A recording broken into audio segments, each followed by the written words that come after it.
আজ শুক্র শতবিশা নক্ষত্র থেকে পূর্ব ভাদ্রপদ নক্ষত্রে প্রবেশ করবে, অর্থাৎ বৃহস্পতির নক্ষত্রে প্রবেশ করবে।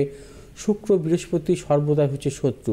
আমরা একটা জিনিস জানি, যখনই কোনো জাতক জাতিকার যখন গ্রহগত দশা চলে বা অন্তর্দশা চলে, সেই সময় কিন্তু আমরা প্রাধান্য দিই যে গ্রহের দশা বা অন্তর্দশা চলে সেই গ্রহের মানে যার জন্মছকে মূলত মিত্র গ্রহের নক্ষত্রে আছে কি না বা নিজের নক্ষত্রে আছে কি না, এগুলোকে আমরা লক্ষ্য করি। যদি দেখা যায় সেই গ্রহের দশা বা অন্তর্দশার ক্ষেত্রে সেই জাতক জাতিকার যদি মিত্র গ্রহে থাকে, সেই ক্ষেত্রে কিন্তু মিত্র নক্ষত্রে থাকে তার কিন্তু সাফল্য বেশি দেয়, বা নিজ নক্ষত্রে থাকলে সাফল্য বেশি দেয়। শত্রু নক্ষত্রে থাকলে সেই জাতক জাতিকার কিন্তু সেই গ্রহের দশা অন্তর্দশা নানারকম প্রতিকূলতা আসে।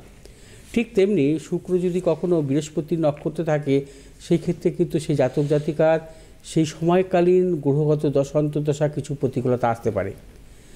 সেটা কিন্তু অনেক ক্ষেত্রে আবার নির্ভর করে যে গ্রহের শত্রু নক্ষত্র অবস্থান করবে, সেই গ্রহ যদি কখনও স্বক্ষেত্রস্থ থাকে বা তুঙ্গি থাকে, সেক্ষেত্রে কিন্তু বড় কোনো সমস্যা ফেলে না। যদি সেই গ্রহ যদি কখনও দুস্থানগত থাকে, একাধিক পাপগ্রহ যুক্ত বা মধ্যগত থাকে, সেই ক্ষেত্রে কিন্তু সমস্যা বাড়ায়।